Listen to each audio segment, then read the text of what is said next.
প্রিয় দর্শক, আপনাদের সবাইকে স্বাগত জানাচ্ছি। আমি এস এম আকাশ। দেখছেন দেশ ভাবনা। এই মুহূর্তে বাংলাদেশ। আমরা আজকের আলোচনার বিষয় রেখেছি রাজনীতিতে স্বস্তি। আমাদের দুজন অতিথি, তাদের সাথে আপনাদের পরিচয় করে দিই। আমাদের সাথে রয়েছেন ব্যারিস্টার আসাদুজ্জামান ফুয়াদ, সাধারণ সম্পাদক এবি পার্টি, আপনাকে স্বাগত। ডাক্তার জাহেদুর রহমান, রাজনীতি বিশ্লেষক, আপনাকেও স্বাগত জানাচ্ছি এই আলোচনায়। ব্যারিস্টার আসাদুজ্জামান ফুয়াদ, লন্ডন বৈঠকের পর রাজনীতিতে একটা স্বস্তি দেখা যাচ্ছে যে ডক্টর ইউনূস এবং তারেক রহমানের যে বৈঠক হলো, এরপরে বিভিন্ন রাজনৈতিক দলের বক্তব্য আমরা পেয়েছি। তো এখন এই যে স্বস্তি, এখন বাংলাদেশে যে গরম কিন্তু অস্বস্তিকর কিন্তু রাজনীতিতে একটা স্বস্তি, কিন্তু এই স্বস্তি টেকসই হবে কি? ধন্যবাদ। প্রথম কথা হচ্ছে যে আমি ব্যক্তিগতভাবে সবসময় বোধ করতাম যে অস্বস্তি আসলে খুব বেশি ছিল না। যেটাকে করা হচ্ছে, অস্বস্তিটাকে আসলে হাইপড আপ করা হয়েছে এবং কিছু জেনুইন কনসার্নকে কারেন্ট অ্যাডমিনিস্ট্রেশন অ্যাড্রেস করতে ফেল করেছে। প্রথম অস্বস্তি, বিএনপির একটা ইলেকশন ট্রমা আছে, আমি যেটা বারবার বলি আর কি।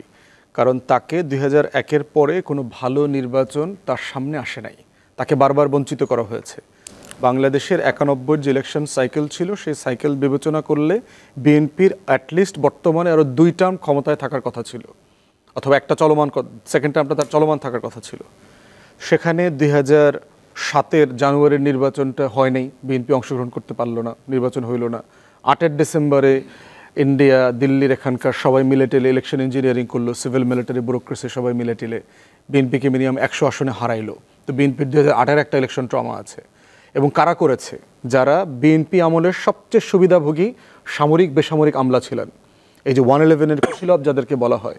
বিএনপি প্রত্যেকটা মানুষকে ডিসপ্রপোর্শনেটলি বেশি ফেভার দিয়েছে এবং তারা সবাই বিএনপির সাথে বেইমানি করেছে।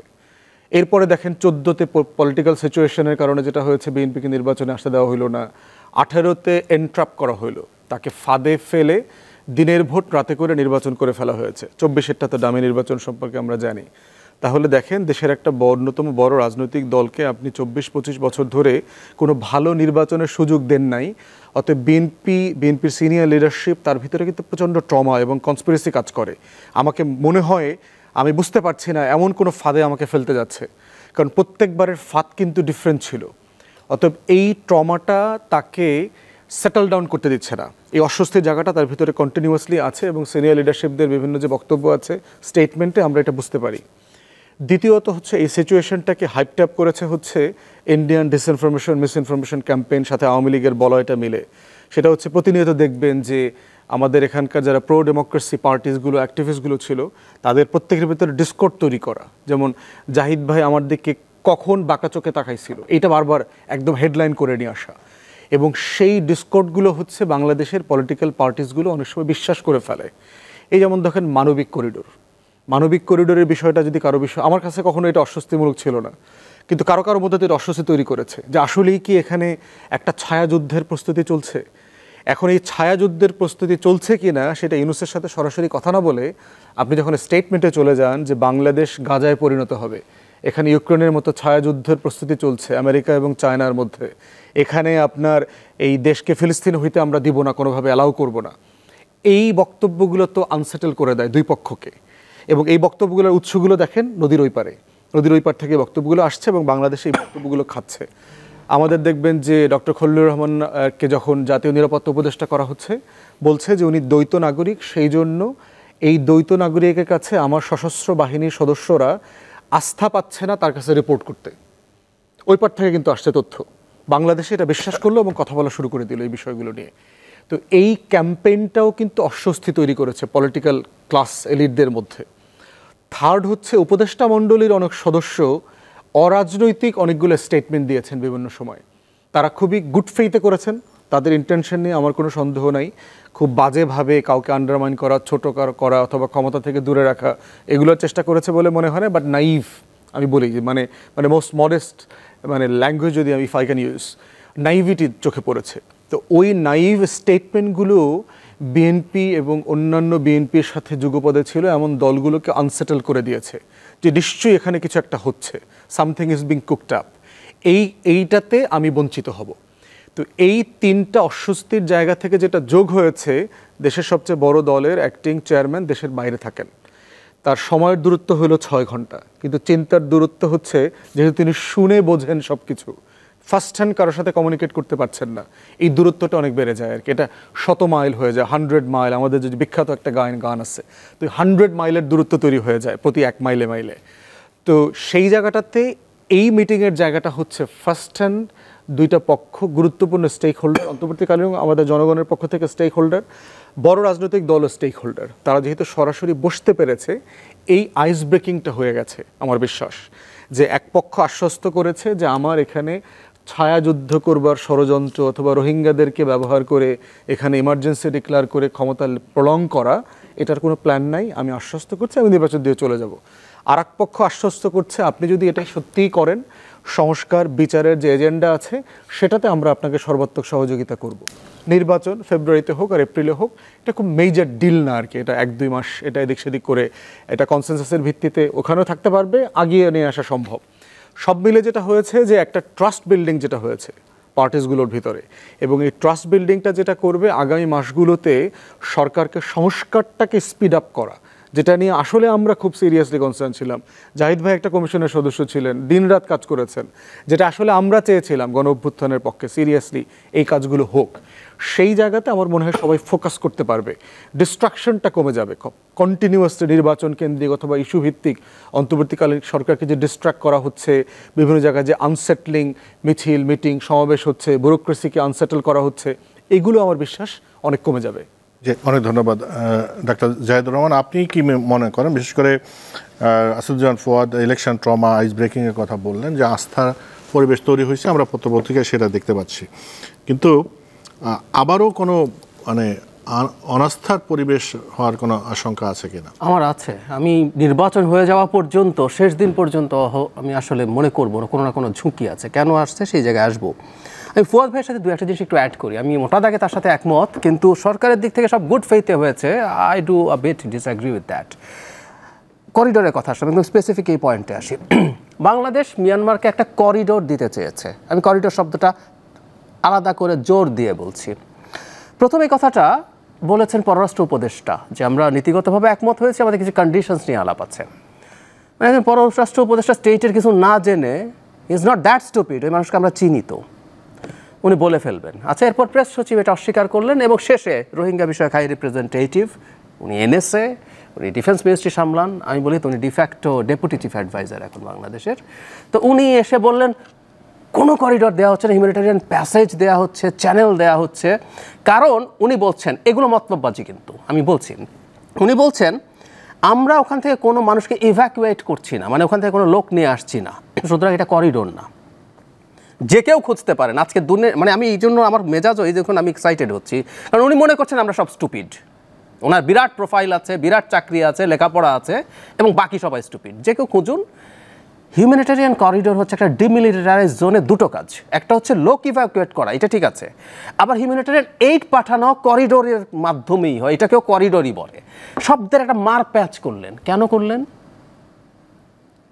এইগুলো বলছি। আপনি যদি গুড ফেইথে করতেন, আপনি বলতেন হ্যাঁ ভাই আমরা একটা করিডোরই দিতে চাচ্ছি, আলাপ করছি। না, আপনি এই শব্দটাকে নিয়ে, যেহেতু করিডোর শব্দটা নিয়ে যথেষ্ট জল ঘোলা হয়েছে, আরে বাবা প্যাসেজ যদি হয়ও, করিডোর যদি হয়, রেজাল্ট ইজ দ্য সেম, কিন্তু এটা করিডোরই। আবারও বলছি, আর উনি এত বছর জাতিসংঘে কাজ করে এসে যদি করিডোরের সংজ্ঞা না জানেন, দ্যাটস ফ্রাস্ট্রেটিং।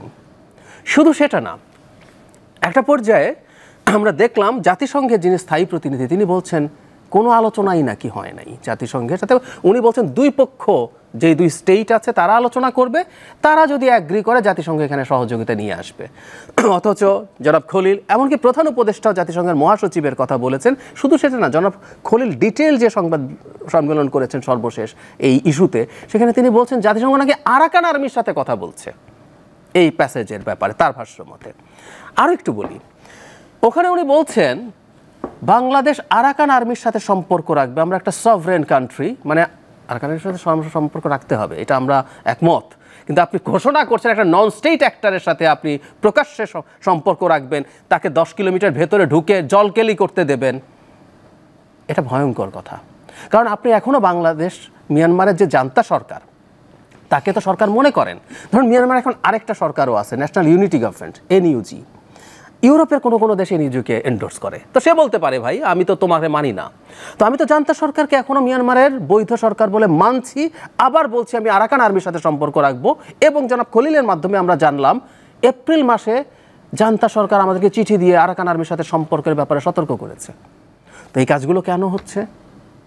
এটাই বলছি যে শুধুমাত্র যে গুড ফেইথে হয়েছে তা না, এর মধ্যে একটা অংশ বা কেউ কেউ কোনো না কোনো কিছু করার চেষ্টা করছে, আমরা এগুলো দেখে বুঝতে পারছি। কারণ আপনি অস্পষ্টতা এবং আপনি মানুষকে পাল্টে ফেলার চেষ্টা করছেন। এবং খেয়াল করুন, ফুয়াদ ভাই একটা দলের মানুষ, এই একটা ইস্যুতে প্রত্যেকটা দল একমত। এমনকি এনসিপি, যাকে আমরা অনেক ক্ষেত্রেই সরকারের সাথে খুবই অ্যালাইন্ড দেখি, তারাও বলেছে আলোচনা ছাড়া, ব্যাপক ভিত্তিক আলোচনা ছাড়া এইরকম সিদ্ধান্ত সরকারের নেওয়া কোনোভাবেই ঠিক হচ্ছে না। কিন্তু তারা সেটা করছে না, তারা কোনো না কোনো ফর্মে এদিকে এগিয়ে যাচ্ছে, এই টেন্ডেন্সি তাদের দেখা যাচ্ছেই। সে কারণে বলছি সরকারের দিক থেকে প্রবলেম হয়েছে। আরও দু একটা উদাহরণ দিই।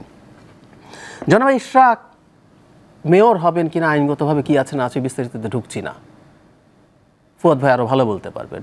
কিন্তু একই রকম কেসে মেয়র না হওয়ার উদাহরণ আছে বরিশালে, আবার হওয়ার উদাহরণও আছে চিটাগংয়ে। কিন্তু জনাব ইশরাক শেষ পর্যন্ত আপিল বিভাগের রায়ের পরও এখনও মেয়র হইতে পারেন নাই। বিএনপি সেগুলোকে একদম ঠিক গুড ফেইথ না, যে একটা চক্রান্ত বা একটা চেষ্টা আছে, এটা ভাবতে পারেন।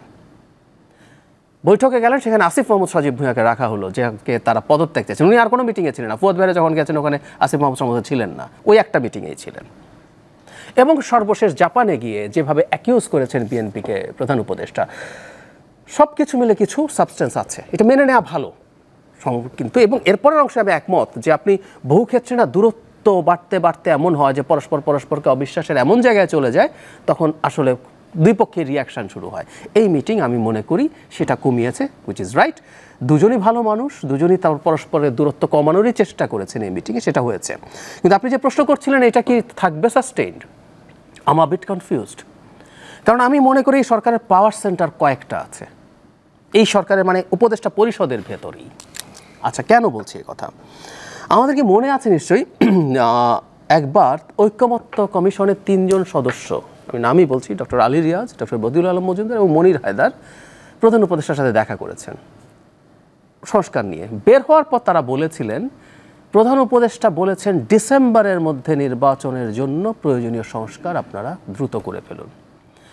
মিডিয়াতে চলে আসলো, স্ক্রল হলো, অনলাইন পোর্টালগুলোতে সব নিউজ মুহূর্তেই চলে আসলো।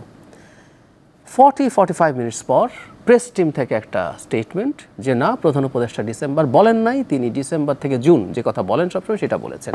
এখন ধরুন 3 জন যে মানুষ যাদের নাম বললাম, এদেরকে আমরা দূর থেকে অথবা ব্যক্তিগতভাবে সবাই চিনি, কেউ দূর থেকে জানি, মানে ওনারা প্রধান উপদেষ্টা কি বলেছেন সেটা 3 জনের একজনও শোনেন নাই, অথবা প্রধান উপদেষ্টা ডিসেম্বর থেকে জুন বলেছেন কিন্তু 3 জন একটা ডিসইনফরমেশন আমাদের সামনে এসে বলেছেন, ডিস্টর্ট করেছেন যে এটা ডিসেম্বর বলেছেন।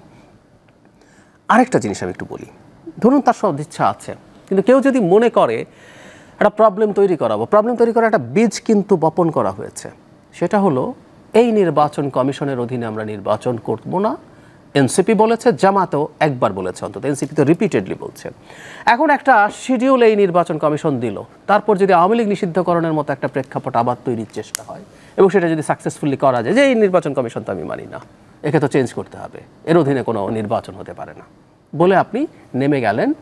এবং আওয়ামী লীগের মতো, আওয়ামী লীগকে প্রধান উপদেষ্টাও নিষিদ্ধ করতে চায় নাই, বহুবার বলছে, বহুবার দেশে বিদেশে বিভিন্ন মিডিয়াতে, দেশি বিদেশি মিডিয়াতে, তো ওনাকে তো শেষ পর্যন্ত চাপের মুখে অবস্থান পাল্টাতে বাধ্য হতে হয়েছে। তো একই সিচুয়েশন যদি আবার তৈরি করা হয়, সেই জন্য আনসার্টেনিটিগুলো আছে বলে আমি এখনও বিশ্বাস করি। কারণ বিশেষ করে নির্বাচন কমিশন ইস্যুতে একটা আলাপ মাঠে রাখা আছে, এটাই একটা পটেনশিয়াল মাইন যেটা হয়তো কাজ করবে পরে। জাহিদুর রহমানের ব্যাখ্যা বিশ্লেষণ শুনেছেন, একটা বিশেষ করে পাওয়ার সেন্টার, এই সরকারের পাওয়ার সেন্টার কয়েকটা বলেছেন এবং সেক্ষেত্রে আবারও যে কোনো সময় অস্বস্তিকর পরিবেশ তৈরি হতে পারে বলে আশঙ্কা করেছেন।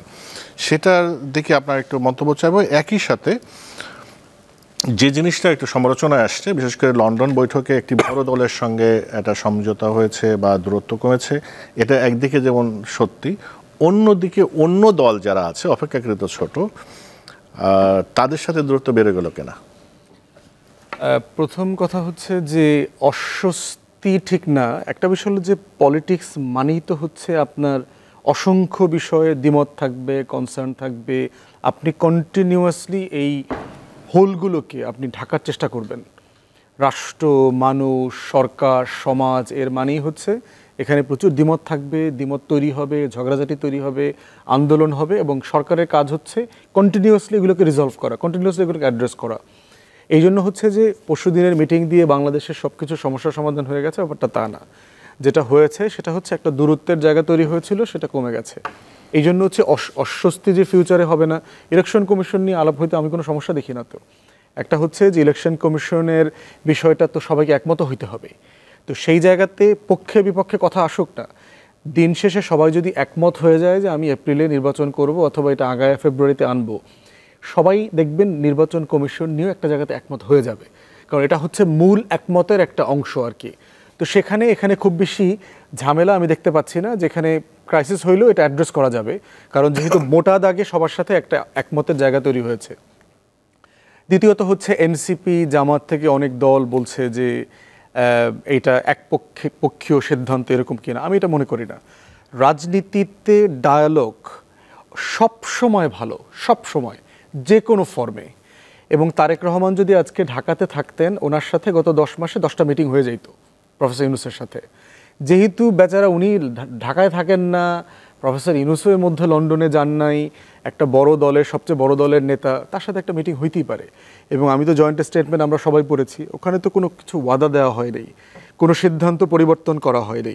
যেটা বলা হয়েছে, যদি সংস্কার বিচারের যে রোডম্যাপ আছে, এই রোডম্যাপের কাজ যদি সেরে ফেলা যায়, তাহলে নির্বাচন রমজানের আগে, এক সপ্তাহ আগে হতে পারে জায়গাটা যেটা হচ্ছে যে বিএনপির অনুরোধকে, বিএনপির রিকমেন্ডেশনটাকে সম্মান করা হয়েছে, আমরা বিবেচনা করব।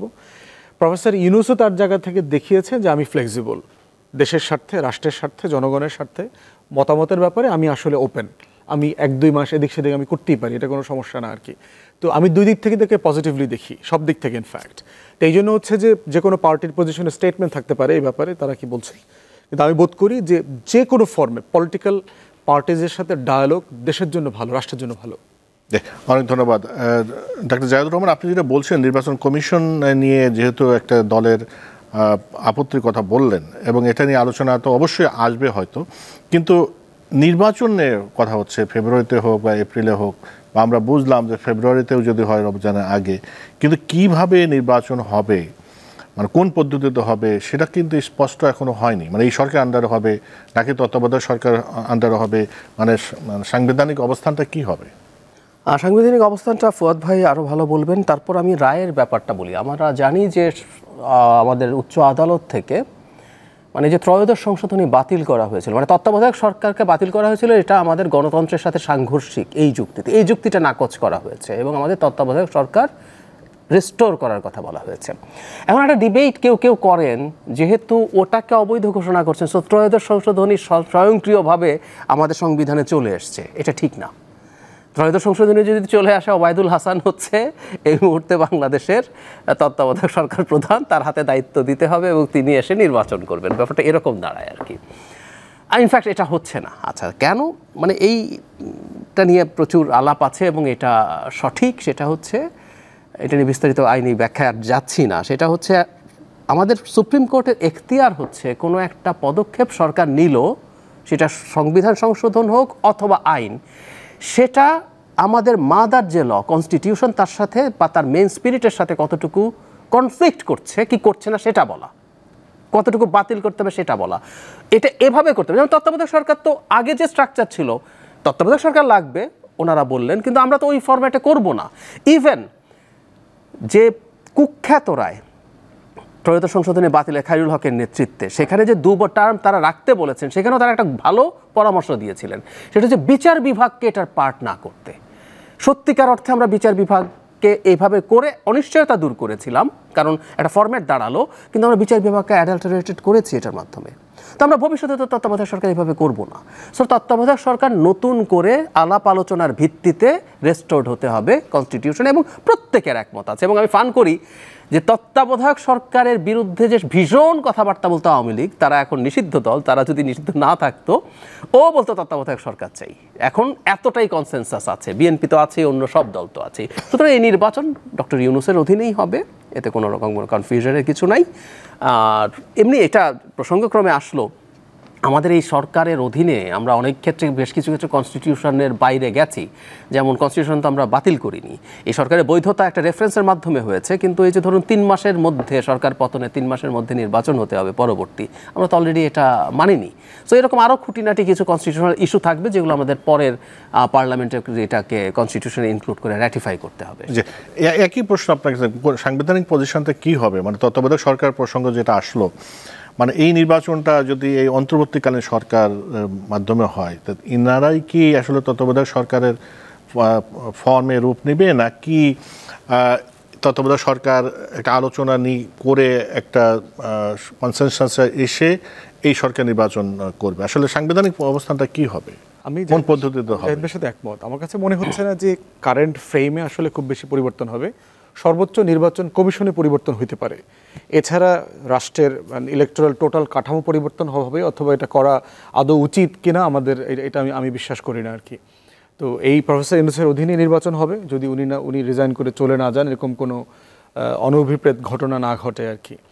আর দ্বিতীয়ত হচ্ছে যে এই সরকারটা কেমন সরকার ছিল এটার একটা কাঠামো পরবর্তী পার্লামেন্ট জাস্টিফিকেশন দিতে হবে, রাটিফিকেশন করতে হবে, এবং সেই পার্লামেন্টে, এবং আমি বিশ্বাস জুলাই সনদেও এই আলাপটা আসবে, নির্বাচনকালীন সরকারের ফরম্যাটের ব্যাপারে যেন নেক্সট পার্লামেন্ট একটা কনসেনসাস বেস সিদ্ধান্তে আসে। এটা জুলাই সনদে আমাদের পক্ষ থেকে প্রস্তাব করা হয়েছে। আমি পার্টিকুলারলি নির্বাচিত সরকারের অধীনেই নির্বাচনটা হোক এইরকম একটা ফরম্যাটের একমত দেখতে চাই, কারণ কেয়ারটেকার প্রভিশনটা ফাংশন করলো না। তো আমরা যে চাইলাম যে নির্বাচিত সরকারের কাছ থেকে ক্ষমতাটা দিয়ে অন্য কোনো ফ্রেমে দিয়ে অমুক সংগঠন অমুক কনস্টিটিউশনাল বডি থেকে লোক এনে করব, আমার কাছে মনে হয়েছে প্রবলেম যেহেতু আমাদের খাইসলতের প্রবলেম, পলিটিশিয়ানদের রাজনৈতিক দলের খাইসলতের প্রবলেম, এই খাইসলত অ্যাড্রেস না করা পর্যন্ত কোনো ফ্রেম কাজ করবে না।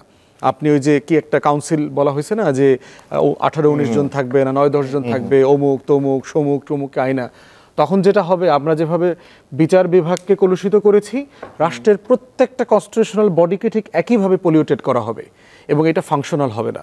বরং দুনিয়ার বিভিন্ন মডেলে ইলেকশন কমিশনকে কিভাবে পুনর্গঠন করা যায় এইটার ফ্রেম নিয়ে সিরিয়াসলি কাজ করা দরকার।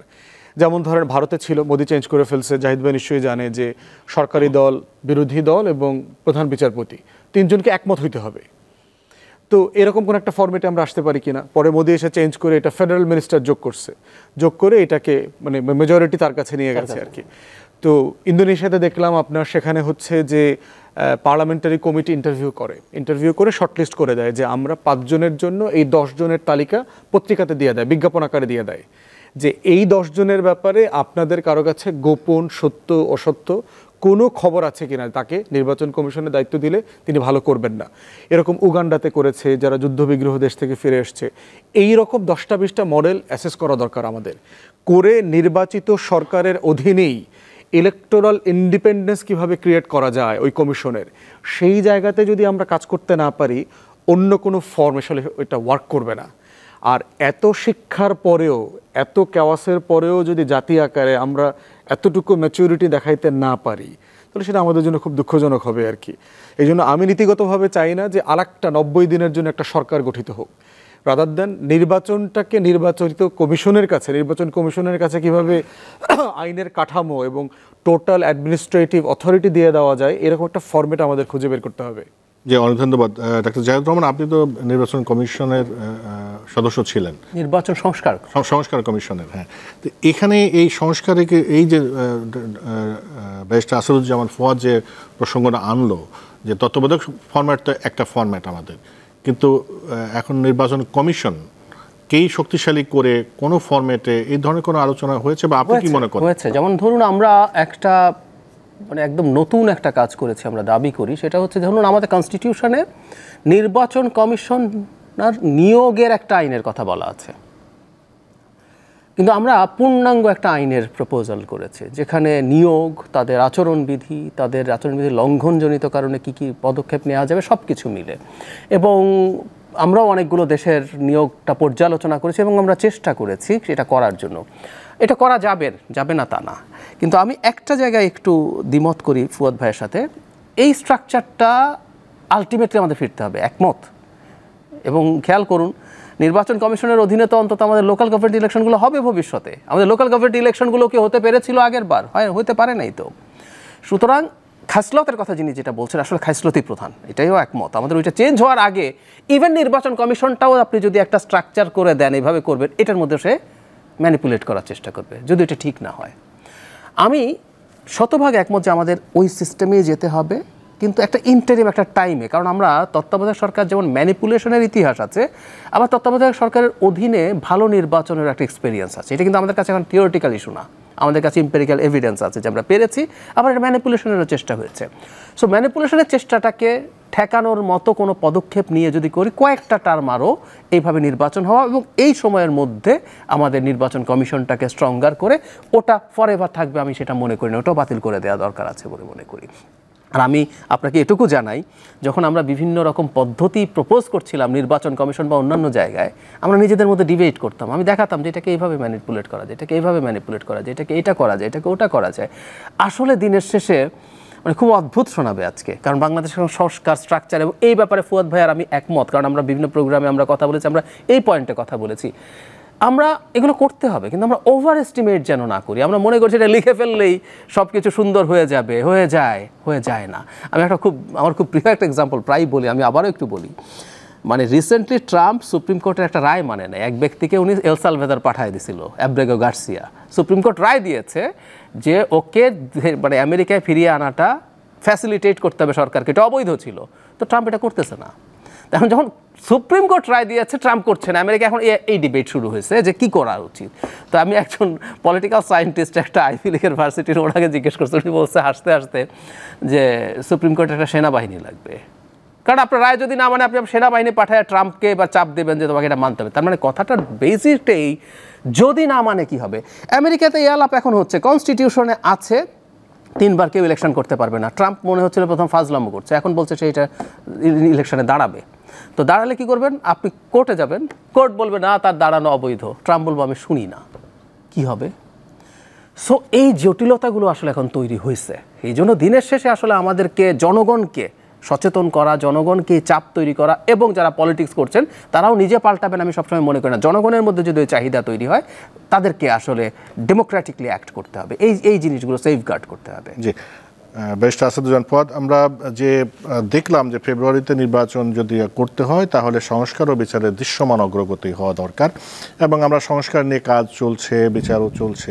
কিন্তু এই সময়ের মধ্যে কি আসলে দৃশ্যমান বা সংস্কারটা, প্রয়োজনীয় সংস্কার যেটা ন্যূনতম বা বিচার, সেটা করার জন্য আসলে যে প্রস্তুতি, সেটা কি যথেষ্ট মনে করেন? দেখেন, সংস্কার কিন্তু আসলে চলছে, অলরেডি সংস্কার করা হচ্ছে। মাঝখানে আমরা যে আপনার ঐক্যমত কমিশনের একটা মিটিংয়ে ছিলাম ফরেন সার্ভিস একাডেমিতে, সেখানে যে মাননীয় যে আইন উপদেষ্টা ছিলেন, উনি কিন্তু ওনার ডিপার্টমেন্টে কী কাজ করেছেন সংস্কার ওয়াইজ তার কিন্তু একটা ফেরিস্তি দিয়েছেন।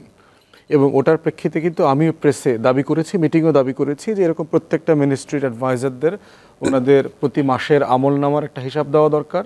এবং আপনাদের 10 মাস পার হয়ে জুলাই আগস্টে 1 বছর হয়ে যাবে, সবার ডিপার্টমেন্টের ফেরিস্তি দেওয়া দরকার। এবং ইতিমধ্যে আমি জানলাম যে সরকার সিদ্ধান্ত নিয়েছে আগস্ট মাসে আপনার 12 মাসের সবার ডিপার্টমেন্ট ওয়াইজ আমলনামা এবং অন্তর্বর্তীকালীন সরকারের একটা সার্বিক কার্যক্রমের বিবরণী তারা দিবেন। এবং আমাকে ব্যক্তিগতভাবে দেখলাম যে ট্যাগ করে আপনার বিডার আশিক ভাই, উনি একটা ফেরিস্তি দিয়েছে যে ওনার কাজের আমলনামা উনি বলছে আর কি, যে আমি আসার পরে আমি কি করেছি, কি করবার প্রস্তুতি নিয়েছি, হাফওয়ে কোনটা আর কোনটা এখনো করতে পারিনি, পরিকল্পনায় আছে। উনি বিশাল ফেসবুক পোস্ট দিয়েছেন। তো এই রকম একটা জায়গায় হচ্ছে যে অলরেডি কাজগুলো চলছে। এই ঐক্যমত কমিশনের কনভারসেশনটা ধরেন জুলাই আগস্টে হয়ে যাবে, আগস্ট নাগাদ আমরা ধারণা করছি যে জুলাই সনদটা হয়ে যাবে, তখন আমাদের কাছে এই জিনিসটা আরও পরিষ্কার হবে। একটা জিনিস মাথায় রাখতে হবে যে সব আকাঙ্ক্ষা এক বসন্তে ফুটানো যাবে না, এটা হচ্ছে সব বসন্তে নতুন নতুন করে ফুল ফুটাইতে হবে। এই জন্য হচ্ছে আমাদের একটা আকাঙ্ক্ষার সাগর তৈরি হয়েছে, এগুলো নিয়ে আমরা কথা বলেছি। পারহ্যাপস আমরা মানে ইন ফিউচার কোনো একটা সময় আমরা বলবো যে এই সময়টাতে আমরা কত মানে মজা করে ফ্রিলি কথা বলতে পেরেছি। It could have been perhaps the historic moment for all of us. তো সেই জায়গাতে হচ্ছে যে কতটুকু করতে পারলাম না সেটার ব্যাপারে একটা লিখিত একমত, একটা চার্টার হওয়া উচিত বলে আমি মনে করি। আমি বারবার এটা বিভিন্ন জায়গাতে বলেছি যে কি করতে পারলাম সেটাকে র্যাটিফাই করতে হবে, কি করবার জন্য চেষ্টা করব আগামী 10 মাসে সেটা লেখা থাকতে হবে, আর যা করতে পারলাম না তার তালিকাটাও একটা চার্টারের মাধ্যমে লিখিত প্লেজ আকারে থাকতে হবে টু দ্য নেশন, যে জাতি জানতে হবে, যেন আমাদেরকে জিজ্ঞেস করতে পারে যে 2025 সালে তো আপনারা এই ওয়াদাটা দিয়েছিলেন আমাদেরকে, এইটা করবেন বলেছিলেন, 13 কতে এমনটা লেখা ছিল, করলেন না কেন? এবং এটা একটা কনস্টিটিউশনাল ভিত্তি দিয়ে দিতে হবে এই চার্টারকে। যদি এটা কেউ ফেইল করে তাকে জবাবদিহিতার আওতায় আনা যেন যায়। জবাবদিহিতা মানে ফৌজদারি জবাবদিহিতা না, কনস্টিটিউশনাল অ্যাকাউন্টেবিলিটি, যে রাষ্ট্র তাকে জিজ্ঞেস করতে পারবে যে কেন এটা হচ্ছে না, এটা প্রোগ্রেস কোথায়। তো সেই জায়গাতে আমি বোধ করছি যে একটা প্রচণ্ড আশাবাদী জেনারেশন আছে আপনার, প্রায় 4 কোটি ইয়াং ভোটার্স আছে। ভোটের বাইরেও কিন্তু একটা তরুণ জনগোষ্ঠী আছে। এই আন্দোলনে 8 বছর, 10 বছর, 12 বছর, 13 বছরের ছেলেমেয়েরাও কিন্তু অ্যাক্টিভ ছিল। আগামী 10 বছর যারা ভোটার হবে সবাই কিন্তু 24-এর আন্দোলনের ভোটার, এবং আগামী 30 থেকে 40 বছর পরেরও রাজনীতি কিন্তু এই তরুণরাই ডিকটেট করবে। অতএব এটা কিন্তু একটা হিস্টোরিক্যাল পরিবর্তন দেশে অলরেডি হয়ে গেছে। আমরা এটা দেখতে পাচ্ছি না কেন? কারণ হচ্ছে বাংলাদেশের রাজনীতিতে বয়ান ওয়াইজ যারা সবচেয়ে dominant political person, civil society member, এদের সবার বয়স হচ্ছে 40-এর উপরে। এই জন্য তাদেরকে চোখে পড়ছে না আমাদেরকে, কিন্তু তরুণদের মনস্তত্ত্বে একটা হিউজ পরিবর্তন হয়ে গেছে। অতএব এই সংস্কারের ধারাবাহিকতা চালিয়ে যেতেই হবে। যারা চালাতে পারবে না তারা বাংলাদেশের রাজনীতিতে আওয়ামী লীগ হবে অথবা মুসলিম লীগ হবে, এটা তাদের চয়েস, যে রাজনীতিতে আপনি প্রাসঙ্গিক থাকবেন না আওয়ামী লীগ মুসলিম লীগ হয়ে যাবেন, এর বাইরে আর কোনো আলাপ নাই। জি, আপনার কাছে ওই জুলাই সনদটা আমার কাছে যখন মনে হচ্ছে যে জুলাই সনদের উপরে তো কোন কোন বিষয় ঐকমত্য হচ্ছে তার উপর অনেক কিছু নির্ভর করছে, আপনার কাছে কি মনে হয়, কতটা আশাবাদী? অনেক কিছু নির্ভর করছে আমার মনে হয় না, আমি খুব আশাবাদীও না। জুলাই সনদে মানে খুব বেসিক কিছু জিনিসের হয়তো একমত হবে। ফুয়াদ ভাই একটা কথা বলেছেন যে আমাদের প্রত্যাশার একটা সাগর তৈরি হয়েছে, সম্ভবত এটাই আমরা কোনো একদিন আলোচনা করব। এই সাগর তৈরি হওয়াটাই পারহ্যাপস একটা বড় ঝামেলা তৈরি করেছে। কিন্তু সাগর যদি থাকে, আমাদের প্রত্যাশা সাগর থাকবে, সেই সাগরে আমরা একদিন যাব, কিন্তু যাওয়ার পথটা তো তৈরি করতে হবে। সেইটাই তো সনদ হতে পারে। আমরা যাব এখানে, আমরা একটা নদীর যাত্রা পথ হচ্ছে পাহাড় থেকে শুরু হয়েছে, আস্তে আস্তে আস্তে আস্তে আমরা সেই সাগরে যাব, কিন্তু সেই পথটাই তো জুলাই সনদ হতে পারে। যেমন এই যে আমরা খুব শর্ট টার্মে করবো, মিড টার্মে করবো, ভবিষ্যতের জন্য রাখবো, এগুলো কিন্তু আমরা মানে যথেষ্ট জায়গায় একমত হব না বলে আমার একটা কারণে মনে হয়, মানে অনেকগুলোতে হবে না আর কি, মানে বেসিক কিছু জিনিসে একমত হয়, দ্বিমত হবে না। আমার ওই যে ঐক্যমত্য কমিশনে ফুয়াদ ভাইরা যান, আমি দেখেছি বিএনপিও একটা সংখ্যা দেয়, তারা অনেকগুলোতে হয়ে গেছে, কিন্তু কয়েকটা কোর কিছু কনস্টিটিউশনাল রিফর্মের জায়গায় তাদের দ্বিমত আছে। আমি মনে করি না যে এগুলোতেও তারা খুব সিগনিফিক্যান্টলি পরিবর্তিত হবেন, আমার মনে হয় না। আসলে ব্যাপারটা যেটা দাঁড়িয়েছে একটু বলে রাখা ভালো, মানে আমরা শেখ হাসিনাকে সরিয়ে urban educated middle class and elites, আমি আবারও বলছি urban educated middle class and elites, তারা একটা সংস্কারের চিন্তা করেছি। সংস্কার ভালো জিনিস, খারাপ জিনিস না। এবং এই সংস্কার যদি হয়, যে মানুষটা সংস্কারের বোঝে না সেও বেনিফিটেড হবে, কোনো সন্দেহ নাই তাতে। ধরুন বিচার বিভাগে কি করতে হবে, বিচার বিভাগে কোন সংস্কারটা না হওয়ার কারণে একজন গ্রামের সাধারণ মানুষ কোর্টে গিয়ে হয়রানির শিকার হয় সে জানে না, তাই সে সংস্কার হয়তো চায়ও না, সে ভাবে যে কোর্টটা এরকম, এটাই তার নিয়তি। কিন্তু ওই সংস্কারটা হলে সে বেনিফিটেড হবে।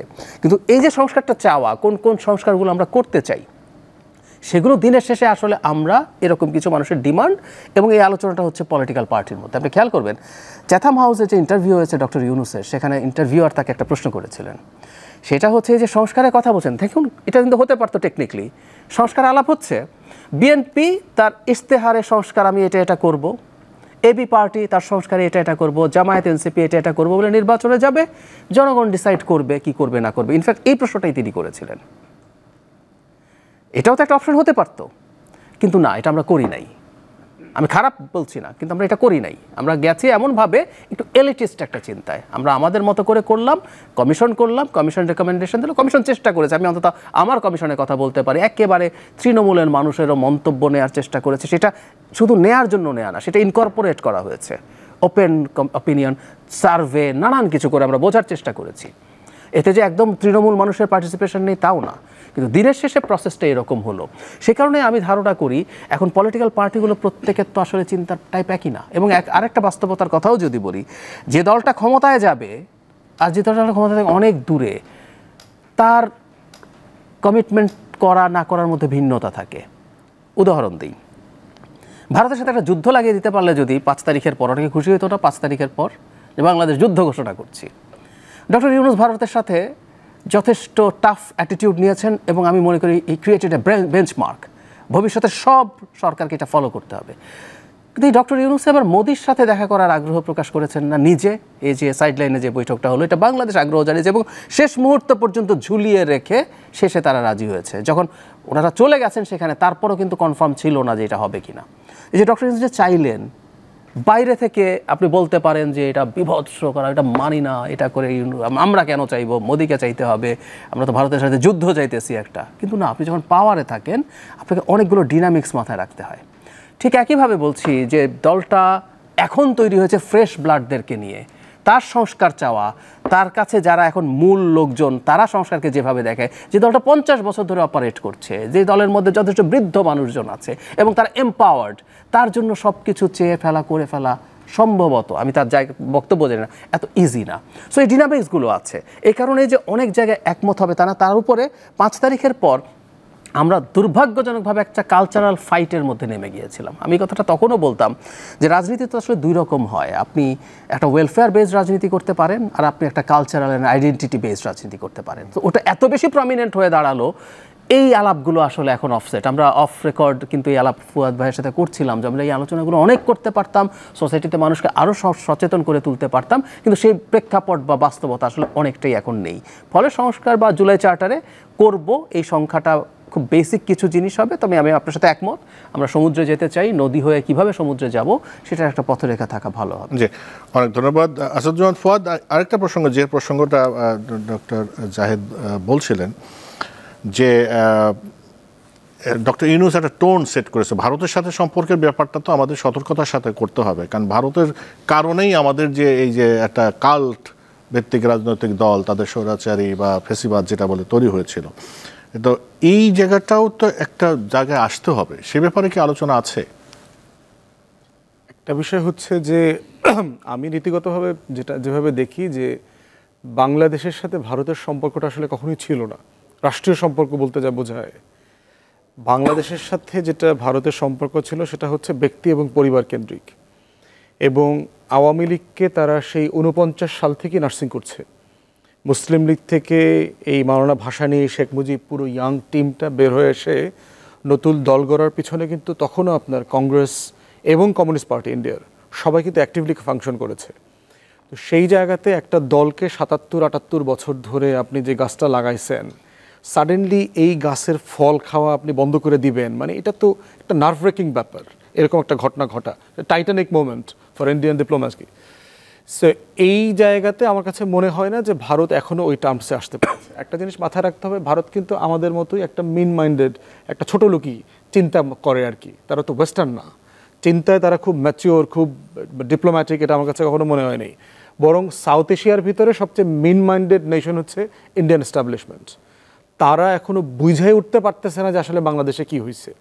তাদের টোটাল ডিসইনফরমেশন, মিসইনফরমেশন ক্যাম্পেইন দেখে মনে হচ্ছে যে আমরা 2001-এর পরে একটা ওয়ার অ্যান্ড টেররের মুডে আছি।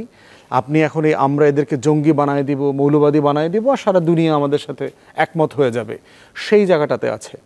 ভারত আমার জাতীয় নিরাপত্তার প্রধানতম শত্রু, এটা মাথায় রেখে তার কারা কারা এজেন্ট আছে এখানে বাংলাদেশে, আওয়ামী লীগ, জাতীয় পার্টি থেকে শুরু করে 14 দল, এটা মাথায় রেখে ভারতের সাথে আমার সব সম্পর্ক মেনটেন করতে হবে। আমি এখানে ভালোবাসা, প্রেম প্রীতির ও বন্ধুত্বের কোনো সম্পর্ক নাই, সম্পর্ক হচ্ছে স্বার্থের সম্পর্ক। আমি কি দেব আর তুমি কি দিবা, এই দেওয়ার লেনদেনের সম্পর্ক এখানে, এবং সেটা প্রফেশনালি হওয়া দরকার। প্রফেসর ইউনূসের ব্যাপারে যেটা বলেছেন যে শুধু ভারতের ব্যাপারে না, প্রফেসর ইউনূস আসলে অনেক ব্যাপারেই একটা পেশাদারিত্ব সেট করেছেন। এইটা পরবর্তী সরকারকে যথেষ্ট চ্যালেঞ্জের মধ্যে ফেলবে যদি সেটা পেশাদারিত্ব মেনটেন না করেন। যেমন ধরেন যে এই যে হাইলি টেকনিক্যাল প্রফেশনাল লোকদেরকে দিয়ে যে কাজ করানো, এই সেট আপ কিন্তু এর আগে আমরা দেখি নাই, জিয়াউর রহমান ছাড়া। জিয়াউর রহমান করেছিলেন, সমাজ থেকে একদম ক্রিম লোকদেরকে পিক করে এনে এনে দায়িত্ব দিয়েছেন। তারপরে হচ্ছে বিভিন্ন ডিপার্টমেন্টগুলোকে ফ্রিলি ইন্ডিপেন্ডেন্টলি কাজ করতে দেয়া, এবং দেখবেন যে প্রত্যেকটা ডিপার্টমেন্ট কিন্তু ফ্রিলি কাজ করছে, সরকারের সাথে দ্বিমত করছে, এবং খুব ব্যাডলি দ্বিমত করছে। সরকারের যে মানে কালেকটিভ রেসপন্সিবিলিটির যে ওয়েস্টমিনিস্টার মডেল আছে, সেই মডেলের বাইরে গিয়েও কেউ কেউ দ্বিমত করছে, কাউকে স্যাক করতে দেখি নাই এখন পর্যন্ত। তো সেই জায়গাতে আমরা বোধ করছি যে এই যে ফ্রিডম, স্বাধীনতা, গণমাধ্যম আপনারা বলতে পারবেন গত 16-17 বছরের তুলনায় আপনারা যতটুকু ফ্রিলি কাজ করতে পারছেন, ফিউচার পলিটিক্যাল গভর্নমেন্টের সময় আপনারা সেটা পারবেন কিনা, এই আশঙ্কা কিন্তু অনেক সাংবাদিকরা আমাকে অলরেডি বলা শুরু করেছে। কারণ অনেকের আচরণ দেখে মনে হচ্ছে যে আপনারা সেই স্বাধীনতাটা ফিউচারে আপনারা ধরে রাখতে পারবেন না। তো সেই অনেকগুলো বেঞ্চমার্ক সৃষ্টি করবার কারণে যেটা হয়েছে, ফিউচার পলিটিক্যাল গভর্নমেন্টকে ইদার ছাস্তামি বন্ধ করে প্রফেশনাল হইতে হবে, আর তা না হইলে তাদেরও পতনের যেই স্লপ আছে সেই স্লপে তারা নিজেরাও পড়ে যাবে। তো এই বেঞ্চমার্কগুলো রাষ্ট্রের জন্য ভালো, সরকারের জন্য ভালো। মোটা দাগে করাপশন নাই দেখবেন, উপদেষ্টাদের কারো ব্যাপারেই মোটা দাগে 1-2 পিএস এপিএস এর ব্যাপারে প্রচুর দুর্নীতির আলাপ এসছে, কিন্তু মানে পলিটিক্যাল গভর্নমেন্টে যেটা হয় যে অলমোস্ট সবগুলো চোর বাটপাট থাকে। আপনি মোটা থাকবে তাদের ফেইলিওর আছে, আপনি তাদের ইনকম্পিটেন্স নিয়ে আলোচনা করতে পারবেন, কিন্তু চুরি চামারি, দুর্নীতি, ফেভারিটিজম, নেপোটিজম এগুলো মোটা দাগে নাই। তো এগুলো কিন্তু আপনার আমলাতন্ত্রের ভিতরে কিন্তু স্বস্তি ফিরায় নিয়ে আসছে যারা প্রফেশনালি কাজ করতে চায় এমন আমলারা। কিন্তু আবার বাজে আমলারা, তো আজকে দেখলাম এক আমলা আপনার রাষ্ট্রীয় টাকায় ঈদের ছুটিতে আপনার সিলেট গেছেন হলিডে করতে পরিবার নিয়ে, এমন ঘটনাও ঘটেছে। তো এই ব্যাপারগুলো আমাদেরকে আশান্বিত করে, বাট চ্যালেঞ্জগুলো মাথায় রাখতে হবে যে ফিউচার গভর্নমেন্ট এই চ্যালেঞ্জগুলো ফেস করবে। যে শেষ করবো ডক্টর জাহিদ, যেটা বলছিলাম যে ভারতের সাথে আপনিও বলছিলেন যে ডক্টর ইউনূস একটা টোন সেট করেছে, তো সেক্ষেত্রে একটা জিনিস তো পরিষ্কার, বাংলাদেশের মানুষ ভারতের সাথে সম্পর্ক চায়, কিন্তু আগের সরকারের সাথে যে সম্পর্ক বা যে সরকার ক্ষমতা আসবে ভবিষ্যতে, তারা মানে বাংলাদেশের মানুষের মর্যাদার কথা সমন্বিত রেখে সম্পর্কটা রাখবে, তা না হলে বাংলাদেশের মানুষ কিন্তু এটা গ্রহণ করে না। কিন্তু সেই ক্ষেত্রে আপনি কোনো আশাবাদী কিনা? আশাবাদী মানে ডেমোক্রেটিক প্রসেসের শক্তিটা কোন জায়গায়? ধরে নিলাম পরবর্তী নির্বাচিত সরকার হাসিনার মতো স্লেভ হইতে চায়, ধরে নিলাম, কিন্তু ডেমোক্রেসিতে কি আপনি মানুষকে ভয় পাবেন? মানে ডিফারেন্সটা কি? অটোক্রেসিতে জনগণ সরকারকে ভয় পায়, আর ডেমোক্রেসিতে অ্যাটলিস্ট ইলেকট্রাল ডেমোক্রেসিটা যদি থাকে আপনি জনগণকে ভয় পাবেন। তো আরে ও তো আমার ইচ্ছা হলো স্লেভ হওয়ার, কিন্তু আমি স্লেভ হলে কিন্তু আমাকে ভোট দেবে না, ও রাস্তায় নেমে যেতে পারে, মিডিয়াতে সমানে লেখা হবে, আমি তো মিডিয়াকে রেস্ট্রিক্ট করছি না, সো সব কিছু আমি ভয় পেয়ে যাব। সো চাইলেও সে পারবে না। বাংলাদেশের কোনো রাজনৈতিক দল ভারতের ক্ষেত্রে শেখ হাসিনা যা করেছে তার 50% না, 25% না, 10%ও করলে আসলে ক্ষমতায় থাকতে পারবে না। সোজা সবটা কথা। ভারতের সাথে যুদ্ধ বাঁধাবো, আমি বহুদিন বলেছি, নো ওয়ে। ভারতের সাথে আমাদের ডিএসকালেট করতে হবে। এটার জন্য যতভাবে প্রয়োজন, যত রকম কমিউনিকেশন প্রয়োজন, এই বার্তা শুধু ভারতে না, আমি এই কথা প্রায় বলি, ভারতের জনগণ, ভারতের সিভিল সোসাইটি সবার সাথে আমাদের কমিউনিকেট করতে হবে যে আমাদের সাথে ভ্যাসেল স্টেটের মতো আচরণ করা যাবে না, কলোনির মতো আচরণ করা যাবে না। মানে একটা ফান আছে অনেকে না, আমরা ভারতের অঙ্গরাজ্য বানিয়ে ফেলেছে শেখ হাসিনা। আমি অনেক সময় বলি অঙ্গরাজ্য বানায় ফেললে না ইচ্ছে ভালো ছিল, মানে আমরা যা হচ্ছে এটা কলোনি। অঙ্গরাজ্য তো আপনি পার্ট, তখন আপনি তিস্তা পানি নিয়ে পশ্চিমবঙ্গের সাথে চেঁচামেচি করতে পারেন, কিন্তু আপনার কলোনি, আপনার এখানকার সব কিছু নিয়ে যায়, আপনাকে ব্যবহার করে, এটা অনেক বেশি খারাপ জিনিস। আমরা সেটা হয়েছিলাম। সো আমাদের ওইটুকু নিশ্চিত করতে হবে, এবং আমি বিশ্বাস করি ভারতও বাধ্য হবে যদি আমাদের সরকারগুলো এরকম করতে থাকে। কতদিন সে ভিসা বন্ধ করে রেখে থাকবে, তার কত লস, তার ব্যবসার কীরকম ধস হচ্ছে এগুলো আমরা দেখছি। কতদিন সে আমাদেরকে অন্যান্য ট্যারিফ বা আমাদের যে ট্রান্সশিপমেন্ট সুবিধা বন্ধ করে রাখবে, এগুলো পাল্টাপাল্টি চলতে থাকলে কারোর জন্যই ভালো হবে না। তবে ফুয়াদ ভাই যেটা বলছেন এটা আমি খুবই একমত, যে অত্যন্ত ছোট লোকই মানসিকতা, মানে ভারত তো অ্যাটলিস্ট রিজিওনাল সুপার পাওয়ার হইতে চায়, তার চাইতে সাইজে ছোট, মানুষ কম, কাতারের মতো একটা দেশ রিজিওনাল সুপার পাওয়ার হয়ে গেছে না। সো রিজিওনাল সুপার পাওয়ার হওয়ার একটা তরিকা আছে, এই তরিকা যদি না হাঁটে আসলে লাভ নাই। ওর আসলে সে বলে হয় প্রায় যে ওর ওই পুরনো কলোনিয়াল মাইন্ডসেট রয়ে গেছে, এটা ভারতবর্ষ অখণ্ড ভারত, তারা পুরো সব কোনো একদিন পারলে দখলই করে ফেলবে, না হলেও যাতে ডিফ্যাক্টো দখলে থাকে, তারা এসব করছে। এটা তাদের জন্য স্টুপিডিটি, ভারতকে বুঝতে হবে। এবং আমাদের যদি একটার পর একটা শক্তিশালী সরকার আসে এই পয়েন্টে যে আমরা ভারতের স্লেভ হব না, একটু ফিসফিস করে বলেও ফেলি যে একটা বড় দেশ না কিছু বেশি ল্যাভারেজ পেতেও পারে, কিন্তু সেটা আকাশ পাতাল পার্থক্য হবে না। আমাকে এন্ডোর্স করে, আমাকে বিবেচনায় নিয়ে, আমাকে স্টেট হিসাবে মর্যাদা দিয়ে সে নেগোশিয়েট করে এগুলো করতে হবে। এবং আমরা আশা করি ভবিষ্যতে কোনো সরকার এটা পেরে উঠবে না, আমরা পারতে দেবো না। আসলে কথাটা হচ্ছে আমাদের মনে হয় সেই পরিবেশ বাংলাদেশে আছে। বাংলাদেশের সেই একটা এনভায়রনমেন্ট তৈরি হয়েছে, সেই প্রত্যাশা রাখি। ব্যারিস্টার আসাদুজ্জামান ফুয়াদ, আপনাকে অনেক ধন্যবাদ। ডাক্তার জাহিদুর রহমান, আপনাকে অনেক ধন্যবাদ। প্রিয় দর্শক, এতক্ষণ আমাদের সঙ্গে ছিলেন, আপনাদেরকে অনেক ধন্যবাদ। আমরা জনগণের পক্ষ থেকে এই প্রত্যাশা করতেই পারি যে রাজনীতিতে যে একটা স্বস্তির বাতাস বা স্বস্তির পরিবেশ তৈরি হয়েছে, সেটা আগামী নির্বাচন পর্যন্ত অব্যাহত থাকুক এবং একটা ভালো নির্বাচনের মাধ্যমে একটা রাজনৈতিক নির্বাচিত সরকার দেশে আসুক, এবং তারা জনগণের যে জুলাই অভ্যুত্থানের মাধ্যমে যে আকাঙ্ক্ষা তৈরি হয়েছে সেই আকাঙ্ক্ষা বাস্তবায়নের পথে হাঁটুক, সেই প্রত্যাশা রেখে শেষ করছি। সবাই ভালো থাকবেন।